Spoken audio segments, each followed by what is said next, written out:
ended in a heartbreak. What was the message to the team there in the postgame? Had our chances, just got to turn the page and be ready to go tomorrow. You got 12 hours to forget about this one and be ready to turn the page and be ready to go tomorrow. So we had plenty of chances to win that game. Instead of trying too hard, try less.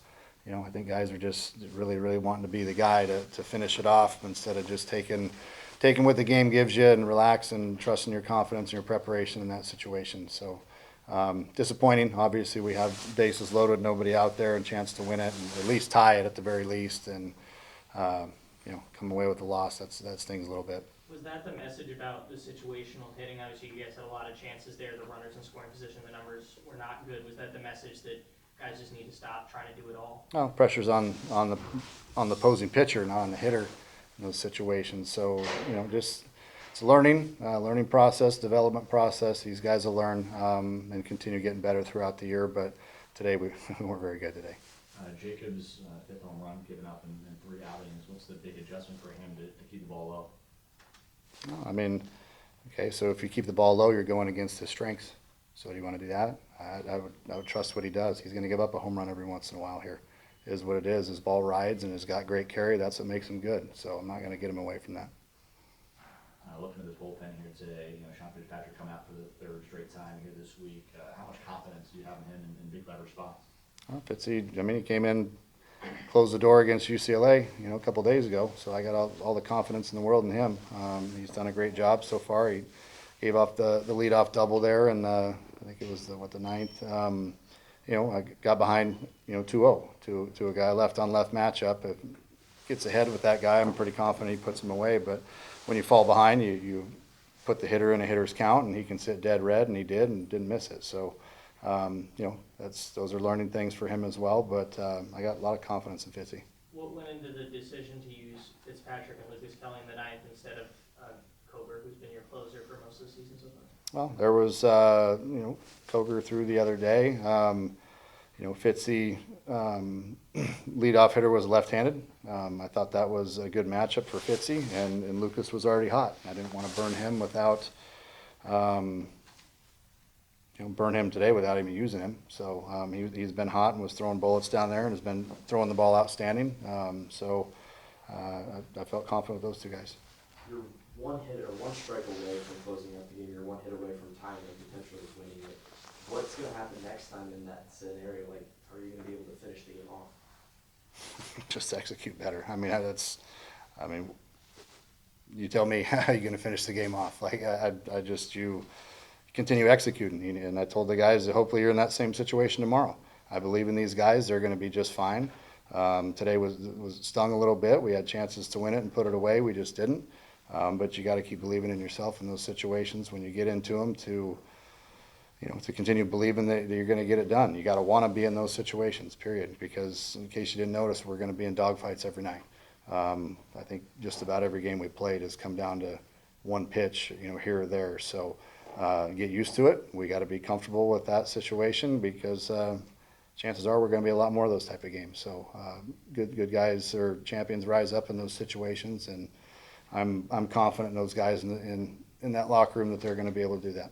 Despite the stinger, do you feel like this early season adversity and these stingers early on can make it a lot more easier down the road when this group has been in spots like this more often than not? Well, this is college baseball, man. It's if you don't like these style of games, I know tonight stings a little bit because we came out on losing end, but if this isn't exciting baseball for you, then don't come watch baseball then, man. This is again, not that I'm happy with the loss, but it's exciting baseball all the way across the board. And you look across the country at the scores, everybody's in a dogfight. I don't care if you're the number one ranked team or the last ranked. It seems like anybody can beat anybody any given night. College baseball right now, there's parity across the board. Everybody's tough. Minnesota has played nothing but top 10 teams in the country, and they've played them all down to a one-run game or two-run game, every single one of them. So that team's a lot better than their record indicates right now. So, end of the day, this is, again, college sports. It's fun. It's supposed to be intense, and it is. Regardless of the outcome, I've always told our guys, if you come and play with desire and passion that you're supposed to and represent, then, the outcome will take care of itself. So Didn't work out for us tonight, but like I said, these guys are resilient. They'll bounce back, and this is a good learning process for them. After the Austin P game, you mentioned that you thought Kyle was hitting a lot better than the numbers showed.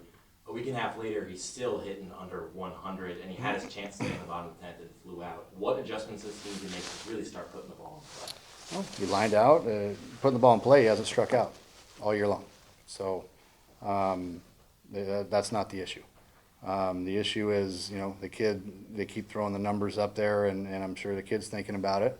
But the bottom line is he's putting together good at bats.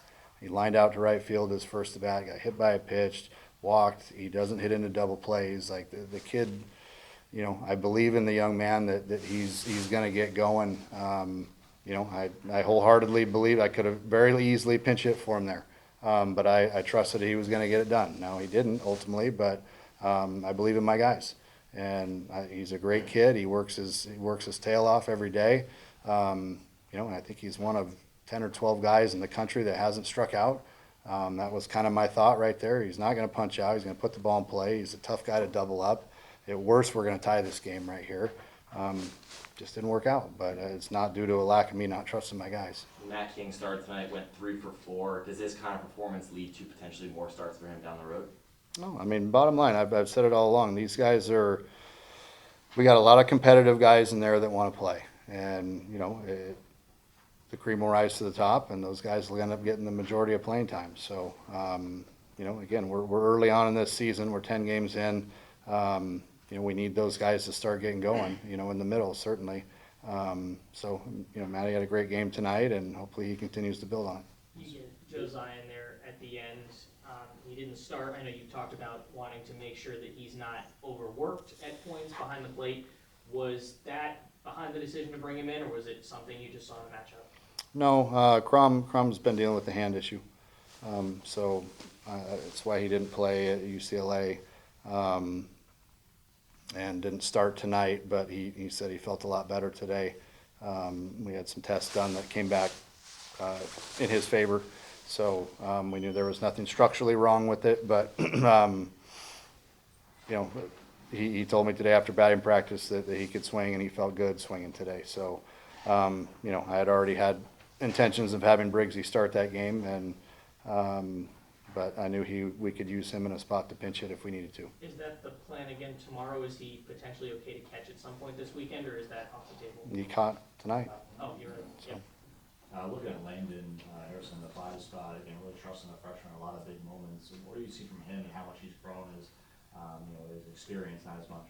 Well, I mean, he's a professional hitter as a freshman, kind of, has tremendous hands, tremendous plate awareness, strike zone awareness, and I like him in kind of that middle of the lineup just to continue extending and making guys have to work to get an out. When you have Comp and Toby, in front of him and Zay behind him, and we get Crom back in there. There's a lot of power threats, in a row, and sometimes it's nice to have that good long at bat in the middle of there too. So he's done a good job, put together good at bats. Again, he's another guy that hasn't gotten the results that the quality at bats has shown. So he's doing a good job.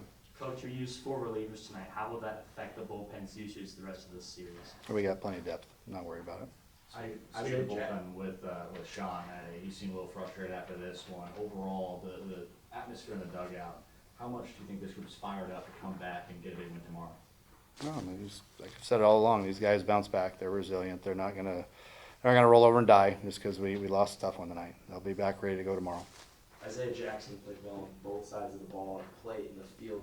What's it feeling as a coach to have a guy like that who can be good on both sides? That's what we aspire to do, be a complete player. So he's done a good job continuing to improve. Coach, you talked about learning a lot for your players. What did you learn about your team in tonight's game? I mean, there's no quit in us. I mean, we bounced back and had, like you said, we were 1 pitch away from winning it in the 9th.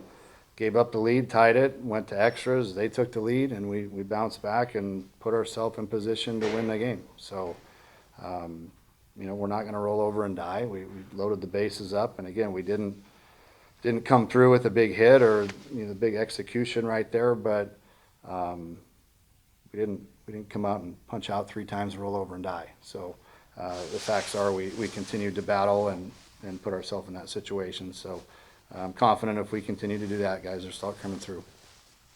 Thanks, Coach. Thank you.